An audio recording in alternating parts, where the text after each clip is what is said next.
Welcome to the Politicrat. I'm Omar Moore. It is Wednesday, September the 9th, 2020. On this episode of the Politicrat, Death Cult Central. The revelations that have exploded around the book by Bob Woodward entitled Rage. Donald Trump doing nothing while acknowledging that he deliberately did nothing about the coronavirus, knowing how deadly it was. That's coming up next.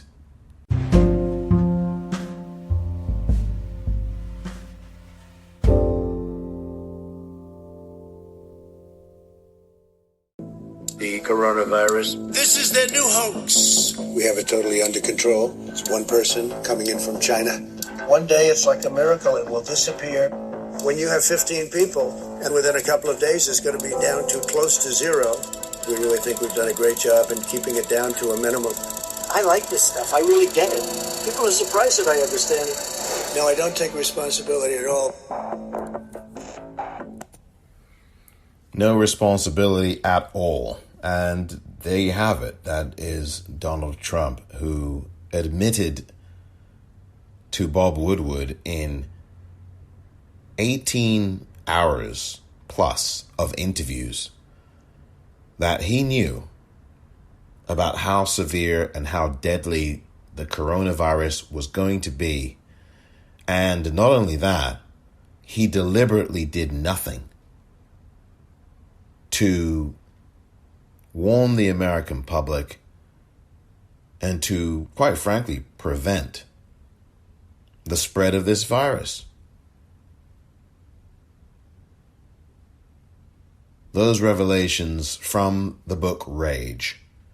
Audio of these revelations were released today. Bob Woodward audio taped Donald Trump with Donald Trump's permission. And you will be hearing in a few moments 3 pieces of audio from the 18 plus hours of audio recordings that Bob Woodward did of Donald Trump. Most of them this year, if not all of them this year in 2020.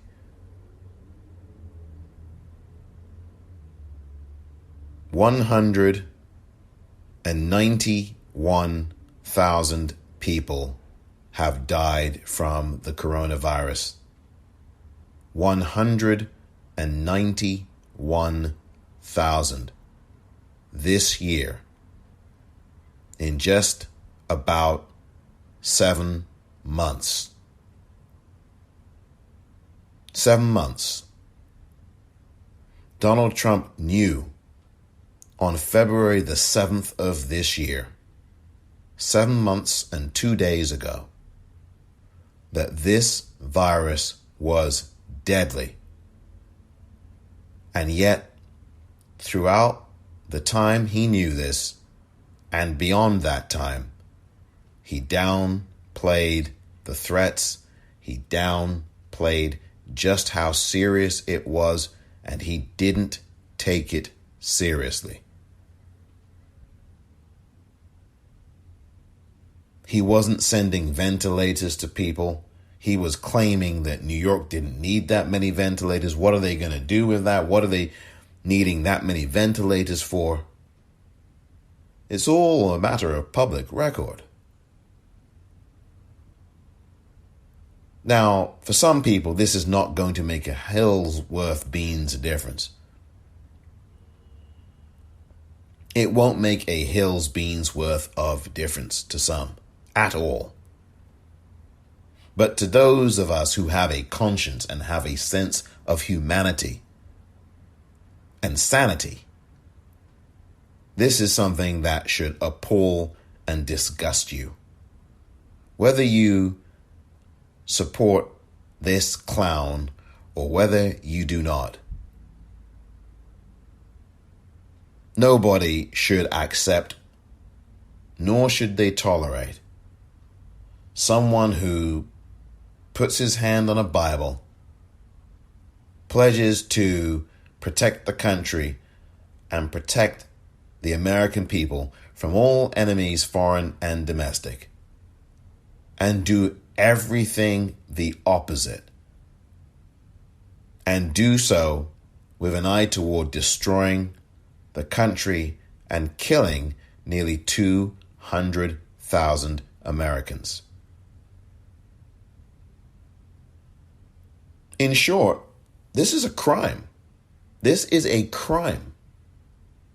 Nobody in the corporate news media was mentioning that. I mean, Joe Biden was the closest person to saying that it's, quote, almost criminal what Donald Trump has done.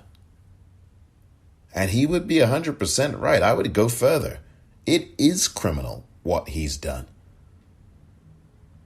And this is an impeachable offense. Make no mistake. No one's mentioning that it's an impeachable offense, but it is. He deliberately lied, and he admitted that. He misled people. He deliberately downplayed it. He says that on the audio that you're going to be hearing in just a few moments from Bob Woodward.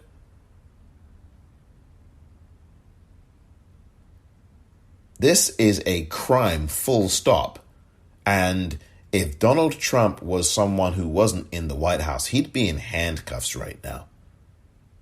At the very least, he'd be indicted. There is an election, of course, on November 3rd, but we are 55 more voting days to go.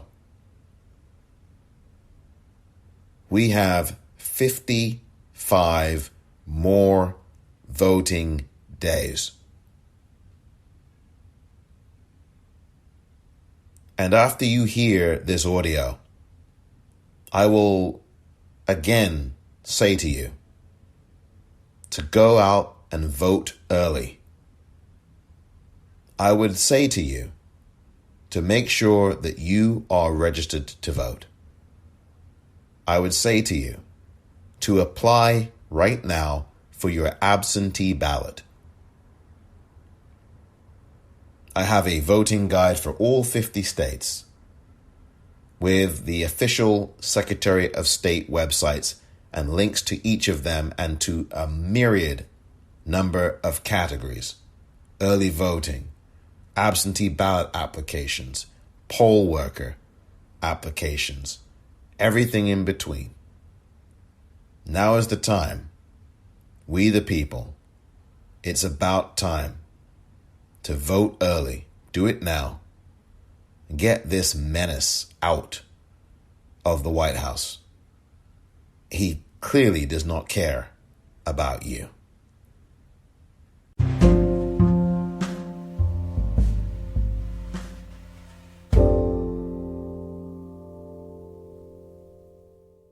Welcome back. Here now, without any further ado, is an excerpt that was released today of an interview that Bob Woodward, the author of Rage, of course, Bob Woodward is a award-winning journalist and author who, of course, was famously part of the story in the Washington Post of the Watergate break-in. He and Carl Bernstein were the journalists that were behind that in the 1970s. Bob Woodward has written many books since, and one of them was Fear back in 2017 about Donald Trump. And now, here in 2020, the book Rage about Donald Trump by Bob Woodward, which will be released to the public starting next Tuesday, September the 15th. And now, without any further ado, a clip from February 7th, 2020, Bob Woodward interviewing Donald Trump, and here's what Trump had to say. And so what was President Xi saying yesterday? Well, we were talking mostly about the virus, and I think he's going to have it in good shape, but it's a very tricky situation. Indeed, it goes through air, Bob. That's always tougher than the touch. The touch, you don't have to touch things, right? But the air, you just breathe the air. That's how it's passed. And so that's a very tricky one. That's a very delicate one. It's also more deadly than your strenuous flus.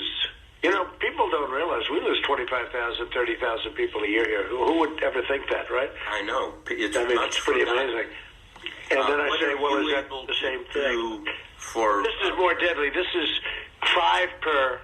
This is 5% versus 1% and less than 1%. So this is deadly stuff. Keep in mind that on the very same day that Donald Trump spoke to Bob Woodward, that being February the 7th, 2020, was the very same day that Mike Pompeo, the Secretary of State, sent 18.7 tons of PPE, personal protective equipment, to China. Donald Trump is using China. He is playing games with you. He is saying all these racist things about China in public, but in private, he is kissing up to President Xi of China. This is all done for show. Donald Trump is using China for this election, using them. And he has told Xi, I'm sure of it. Well, I'm not 100% sure, but I bet you that there's a deal, that he has made a wink-wink deal with Xi, that Donald Trump would badmouth China publicly, but behind closed doors would wink and nod at them. After all, during the State of the Union address just 3 days before what you heard Donald Trump say to Bob Woodward, 3 days before that February 7th date, on February the 4th, in the State of the Union address, Donald Trump was praising China. That State of the Union address was held the day before, the night before, Donald Trump would be acquitted in the Senate of abuse of power.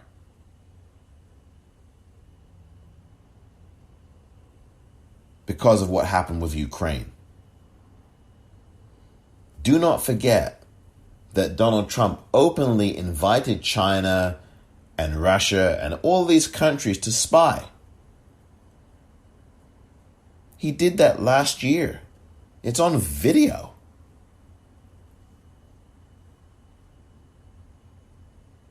Donald Trump shouldn't be anywhere near the White House.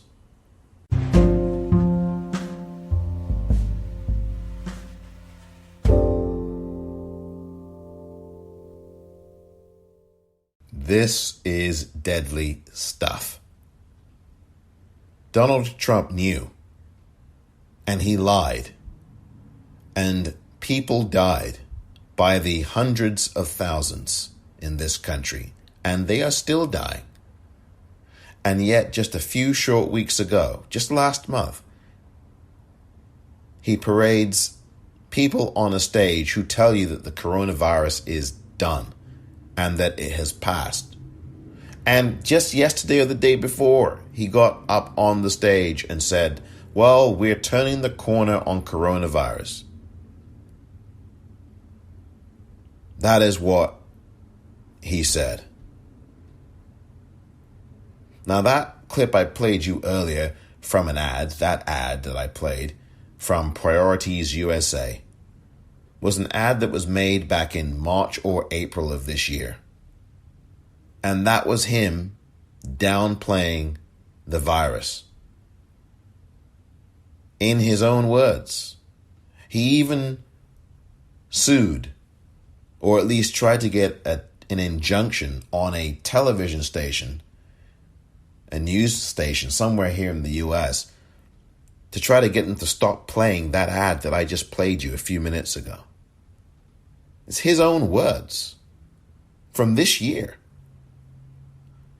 And before he said what you heard on that ad that I played a few minutes ago, before you heard those words, before he said those words, about a month before that, he had spoken to Bob Woodward and said exactly what you just heard him say.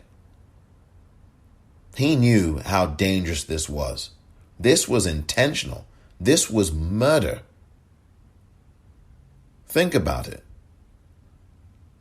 This wasn't negligence. This wasn't incompetence. This wasn't leadership. This wasn't even a failure of leadership.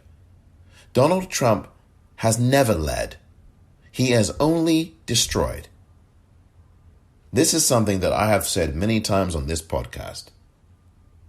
Donald Trump has never been a leader. This is the guy who destroyed his own businesses. He destroyed at least one or two of his casinos and bankrupted at least 4 or 5 or 6 of his businesses. How is this guy ever gonna be a leader? He was always and is always someone who is a destroyer. I think it's really clear. And now he has destroyed the country. You can stop that destruction, and you don't have to wait until November 3rd to do so.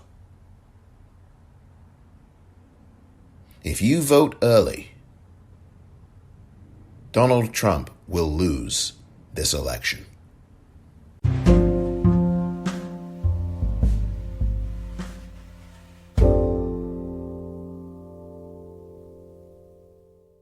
Welcome back. Here is the audio of Bob Woodward talking to Donald Trump on March the 19th of this year, March 19th, 2020. In fact, it would be the 17th year anniversary or commemoration of the U.S. beginning their invasion of Iraq. Not really something you want to make an anniversary out of, but it was a commemoration. 17 years to the very day that the bombing of Iraq began from Washington, D.C. and George W. Bush's orders. Although it was March the 20th in Iraq. Donald Trump said this to Bob Woodward about the coronavirus. Now it's turning out it's not just old people, Bob. Just today and yesterday, some startling facts came out. It's not just older exactly. young people, to plenty of young people. So what's going on give me a moment of talking to somebody, going through this with Fauci or somebody who kind of, it caused a pivot in your mind, because it's clear just from what's on the public record that you went through a pivot on this to, oh my God, the gravity is almost inexplicable and unexplainable. Well, I think, Bob, really, to be honest with you, sure, I want you to. I wanted to always play it down. I still like playing it down. Yes, sir. Because I don't want to create a panic. But, you know, this wasn't just about panic. We know that the White House was very concerned about the economic fallout of closing down the country. And we know how the president has been so... He always wanted to downplay it. This is not about panic. This is about someone who cares only about staying in power. This isn't even about re-election, even though people like Dr. Fauci, Anthony Fauci, has been quoted as saying in Bob Woodward's book, Rage, that is all Donald Trump is interested in. Yeah, maybe that's the case, and I would agree with that. But in my view, this isn't even about re-election. This is about holding on to power by any means necessary, by grifting, by lying, by stealing, by telling people to vote twice, by telling people to monitor the polls, He knows he's not going to win this election. He knows that. And now it's about creating as much chaos, confusion, and disorientation as possible so that people give up, they relent, they give in. They're tired, they're battered, they're bruised, they're fatigued, they're despairing. That's what he wants. And people are despairing and are depressed and are frustrated and angry and dispirited and disheartened. And he's trying to drive you deeper into that place, that sunken place. But what we will be doing is voting. And we won't be voting twice. We will be voting early. And once again, the earlier you vote, and the earlier your friends and family vote, the better it's going to be. And the better chances are that Joe Biden and Kamala Harris will have a landslide victory. What you need to do now is tell your friends and family to vote early. Check your registration. Register to vote if you haven't already done so. If you're not going to vote early in person, be sure to apply right now for an absentee ballot. And once that ballot comes to you, whether you pick it up in person or whether it comes through the mail, fill it out immediately. But be careful when you fill it out. Fill it out carefully. Sign it and make sure that the signed document, the ballot that you are signing, make sure that signature matches the signature that your local board of elections has. That is very important. Make sure that you follow all of the rules of the states, and I have all the links to all these rules that I will be updating on my guide, which is on my Twitter page at the Popcorn REEL. It is a pinned tweet, so you will see it right there when you go to my page on Twitter at the Popcorn REEL. Make sure that you fill out that ballot carefully and make sure you send it back immediately, whether it's in a drop box, whether it is in the mailbox, whether it is directly back to your county board of elections or to the Secretary of State or to your local voting precinct. But make sure you follow the rules and that you are careful, because ballots get disqualified if they are not properly filled out and signed in a proper manner. Some states are very strict about this. Donald Trump has failed. The only people that benefit from what he has done in destroying this country are Vladimir Putin and other dictators, and the top 1% in this country, the richest 1%, who don't pay any taxes and who get further tax cuts. That is really the only people who have benefited in this country. Those are the people who will vote for him. These super rich people, they're going to vote for Donald Trump. They will. They'll vote for him. But the poor whites who are proclaiming this greatness about this guy, when he's helped to kill over 190,000 people, those poor white people are getting screwed. He doesn't even care about them. And they don't care that he doesn't care, because they are in a cult. And they don't care about masks. They don't care about anybody. They barely even care about themselves. They too have in the pit of their stomach fear, despair. And they know that they have failed. And they're looking to blame somebody for their failures. They'll blame Obama, they'll blame you, they'll blame me, they'll blame black people overall, they'll blame women of any race, they'll blame gay people, trans people.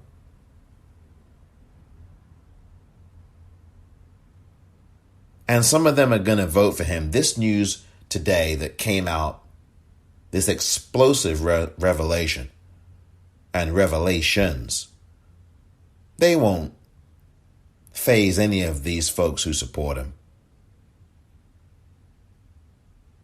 But among some people, those of us who still have a conscience, this will only consolidate the vote for Joe Biden.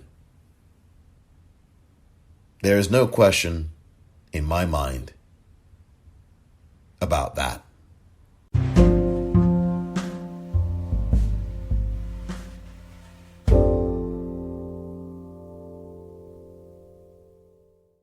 Welcome back. San Francisco today has been nothing but orange skies. Orange skies.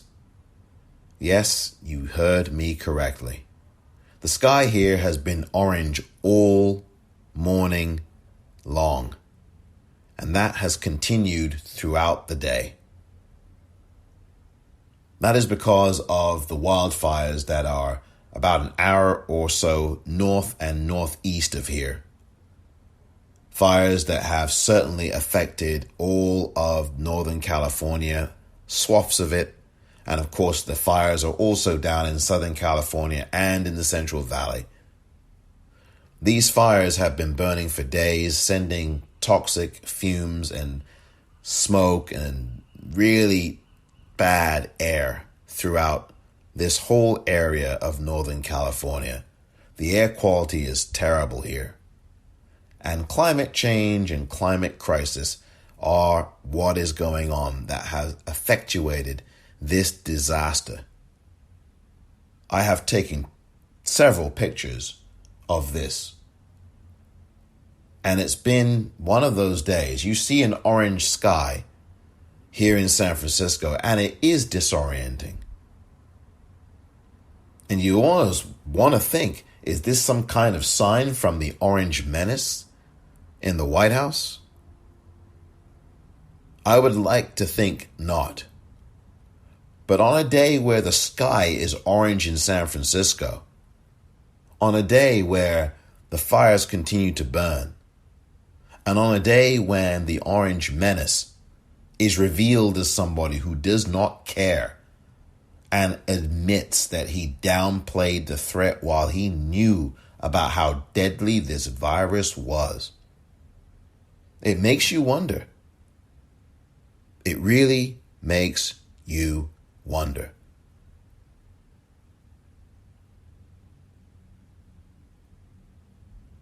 It is so important that people vote early. Do not wait. Be proactive. Here is what Professor William Hazeltine said about Donald Trump's failures, intentional failures. I would say there's a couple of major points that we've learned now. It's one thing to say don't panic. It's another thing not to plan. I think all of us in the public health area are absolutely appalled at the fact there's been no consistent plan, and there is still no consistent plan to control this. You have somebody in the White House now, Dr. Atlas, who says herd immunity, just let it go. That is not a plan. That's a plan for death in the millions, not the hundreds of thousands. You asked us the question, how many people could have been saved out of the 190,000 that have died? My guess is 180,000 of those. We have killed 180,000 of our fellow Americans because we have not been honest with the truth. We have not planned. And even today, we're ignoring the threat that lies ahead. If you look toward Christmas, that number 190,000 might be 400,000, as you and I have discussed before. Who do you blame for that, Professor Hazeltine? I think the only way you can put blame. The other thing was really interesting. Who told Trump about this problem. It was President Xi, the very source that he has excoriated for causing this pandemic. It was the Chinese that gave, and the leader of the Chinese people, that gave Trump the information that he related to Bob Woodward. And to attack the source and then not do anything with that information, I think there's only one place you can lay these wreaths, is at the feet of somebody who knew and ignored the problem. Yeah, the Bob Woodward book also says at the end of January, the president's national security advisor, O'Brien, specifically also warned the president this was airborne, it was very deadly, you got to deal with this, and he's quoted as saying, this could be, and probably will be, the most significant national security threat to the United States since the Great Flu back in 1918, and it's turned out to be such an enormous threat to U.S. national security. The president was warned repeatedly, Professor Hazeltine, yet he waited, and as you point out, he waited way too long. Well, he waited and is still waiting. We still don't have a plan to control this epidemic. You know, if you look at what people did with 9/11, what they did with Pearl Harbor, they did calm the American people as best they could, but they planned, they executed, and eventually we were victorious. We are not victorious now. Victory means what happens in other countries where nobody is dying. That's victory. That's not 40,000 people getting infected a day and over 1,000, sometimes almost 2,000 people a day dying. That's not victory. That's defeat. That is exactly what has happened. And I'm glad that Professor William Hazeltine, who is the chair and president of Access International, actually just put it on the table and said it like it is.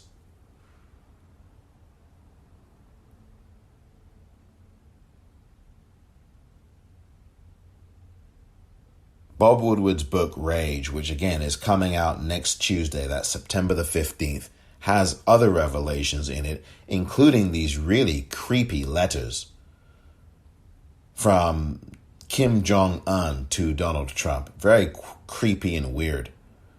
It is I think, quite frankly, they had not just a bromance, it was this homoerotic interaction between two leaders, two of them dictators. They're both dictators. I don't care what people tell me about, oh, it's performative. There's nothing performative here. But these letters were very weird, and I will attach a link to them. I don't even want to waste time reading them here, but I will attach a link to the liner notes of this episode for that. Then there was this revelation coming from the book about an aide to the then Defense Secretary, Jim Mattis. And Jim Mattis's aide had heard Donald Trump say this, and I'm going to read the full quote. So brace yourselves for some objectionable and explicit language here. Quote, this is from the book by Bob Woodward. This is what Donald Trump said, according to a Jim Mattis aide. This is what Trump said in the Oval Office. Quote, my fucking generals are a bunch of pussies. They care more about their alliances than they do about trade deals. That's Donald Trump in the Oval Office saying those words. Those words were heard by Jim Mattis's aide. And when Jim Mattis's aide conveyed that to Defense Secretary Mattis, Mattis told the aide to memorialize what they had heard in an email to Defense Secretary Mattis. And that is exactly what happened.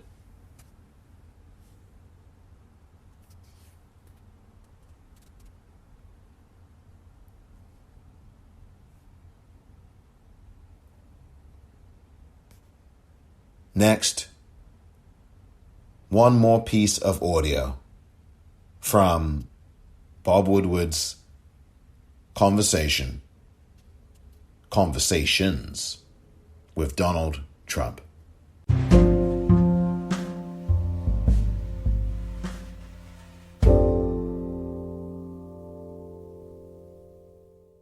Welcome back. Here now is a piece of audio from June the 19th, 2020. That's just over 2 months ago. Donald Trump is speaking to Bob Woodward, and Bob Woodward is asking Donald Trump a question about white privilege. Here's what Donald Trump had to say. Listen to this. But let me ask you this. I mean, we share one thing in common. We're white, privileged, my father was a lawyer and a judge in Illinois, and we know what your dad did.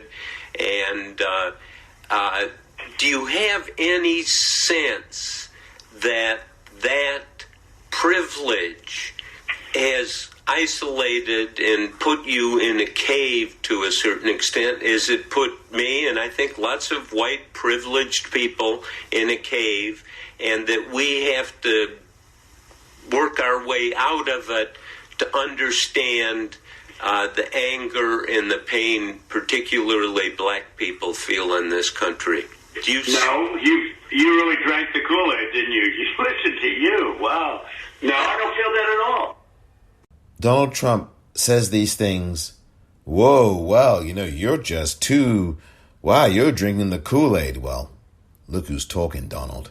You and your supporters. Drink that Kool-Aid. Jim Jones style. So here's a guy now, once again, openly insulting black people. Trivializing the racism and the racists, and of course he's one of them himself. Trivializing all of the things that have happened this year alone, much less for the last 401 years. And yet he can so easily try to play that con game on you. Try to play that con game on some black men. By just 2 weeks ago at the Republican National Convention, trotting out at least 3 black men every night of the convention to tell you how good Donald Trump is, to tell you that Donald Trump is not a racist.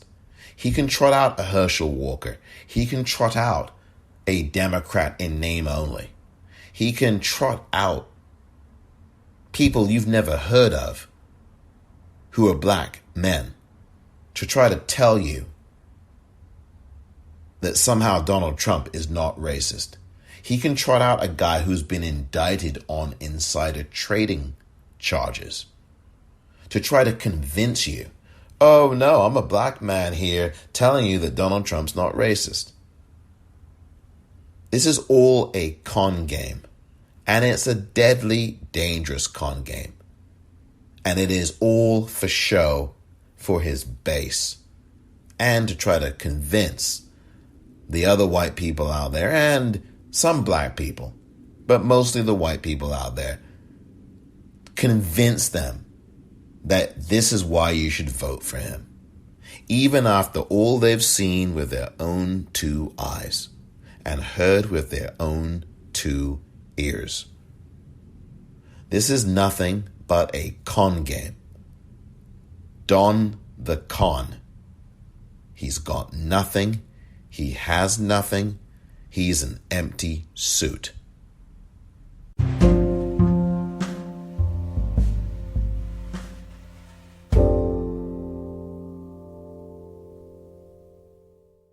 Caitlin Collins, the White House reporter for CNN, makes it very clear here that after these revelations about Donald Trump knowing what he knew about how deadly and dangerous this virus was and how it affected the young, he still held 6 more political rallies with people jam-packed into these arenas. We already know about Herman Cain going without a mask to Tulsa, Oklahoma, back in the summertime, back in June. Without a mask, and you know what happened to Herman Cain. And still, they continued on. The band played on. And that's what Donald Trump did at these 6 other rallies. Here's just a portion of what Caitlin Collins had to say about all of that. Yeah, I think his quote was, I gave him some quotes referring to what he told Bob Woodward. Pam, actually was 18 interviews that the president did with Bob Woodward on the record. But just there, as he was calling this a political hit job, he was standing by one of the most damning quotes that we heard today in the release of this audio and of the excerpts of these book, which is that he intentionally was downplaying it publicly. He says he did not want to create a panic. That is something that he just repeated and was defending while speaking with reporters, while not explaining why then he continued to hold packed rallies after he was talking privately about how this disease was airborne. He held 6 more rallies after that. But other than that, we have not heard from Mattis or from Dan Coates. But these are 2 people who held some of the most important jobs in an administration. And the things that they are saying are a pretty damning indictment of the president, with Mattis saying that when he was defense secretary, he would go to the National Cathedral and pray for the state of the nation under the command of Donald Trump, saying things like he was unfit and dangerous to be president, and that there were conversations he had with Dan Coates, the director of national intelligence, about whether or not they should speak out in a collective fashion against the things that the president was saying. There are so many moments in the Donald Trump presidency, Brooke, that are stunning and surprising and remarkable and unlike any other White House that we've covered. But to have the former defense secretary and the former director of national intelligence, 2 people the president picked to put in that job, saying something like that, asking if they should come out and tell the American public what they really think of the president, is incredibly notable. And of course, the big thing is, you've got to remember, the president spoke to Woodward 18 times on his own, phone calls and in person for this book, and many, many current and former White House aides also spoke to Woodward. This is hideous. This guy is a sociopath and a psychopath.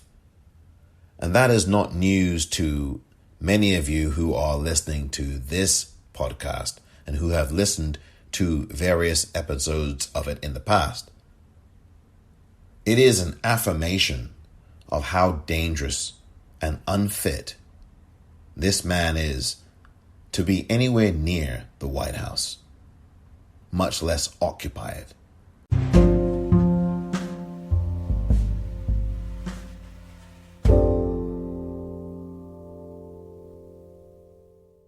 Welcome back.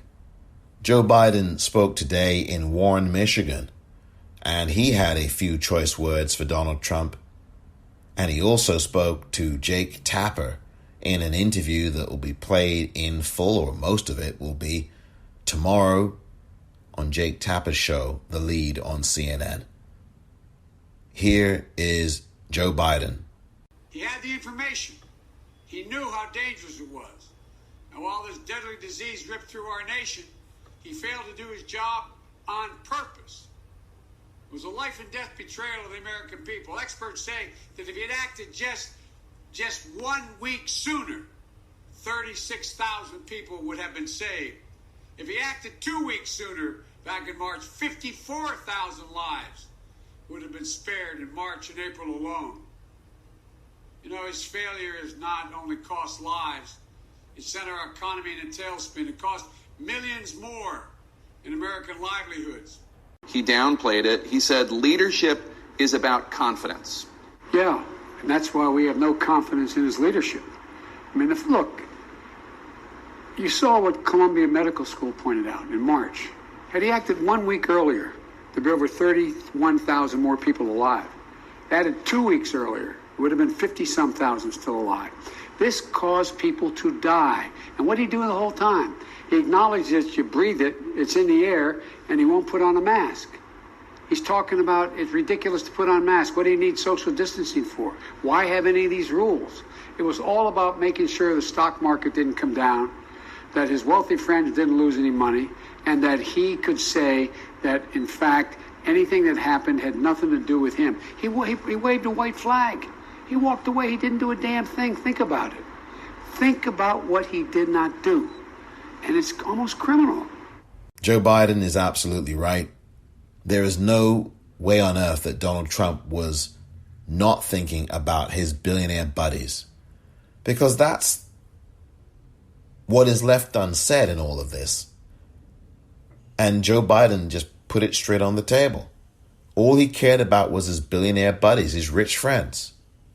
And if you aren't telling people about the dangers of this virus, and if you aren't warning people about it, and if you're downplaying it, obviously there's someone out there that's going to benefit. And the beneficiaries are the richest in the country. Who will survive? The survival of the richest, let alone the fittest, or in this case, the ill-fitting. It's so clear and so nakedly obvious what is going on here. Remember that when Donald Trump was sworn in, literally seconds after he finished being sworn in, his campaign filed papers for the 2020 campaign. This was in 2017. The first few seconds of him being, after he was sworn in. Yes, this is about re-election. Of course it is. It's also about keeping power at any cost. Criminal costs. There's no question about the fact that Donald Trump is a criminal. And he is the head of a Trump crime syndicate that has done lasting damage to this country. You can put an end to all of that. And you can start doing that right now by voting early. Do not forget any of this when you cast your vote early. Make sure that you cast it for every Democrat on your ballot, from the White House to dog catcher.